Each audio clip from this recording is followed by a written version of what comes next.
Hello friends, welcome back to the new video. Today video title is guys how to change hotspot password in our Motorola phone. Guys, you want to change your hotspot password in your Motorola phone, so guys you can change it. And guys, now let's see how to change hotspot password in our Motorola phone. In this video guys, I am going to show you. So before starting video fans, I want to tell you, if you're new in my channel, so guys first of all go and subscribe my channel, click the bell icon and like my video. So friends, now let's start video. First of all, open your phone setting to change your hotspot password.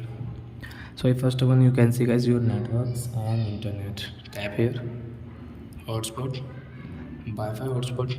Guys, you want to on your hotspot, so you can on from here, and guys you want to off, so you can off. Then guys you can see your hotspot password. So guys tap here and guys cut this hotspot password, and guys new password guys you can set yourself, like you can change yourself guys. So example we will take this 0987654321 and you want to use this effort, so you can use like that, and guys okay. So you can see guys your hotspot password has changed in your Motorola phone device. So I hope friends you have understood how to change hotspot password in Motorola phone. So that's it guys, thanks for watching. Now we will meet on next video with new topic. Before going guys, please go and like my video, subscribe my channel. Bye bye friends.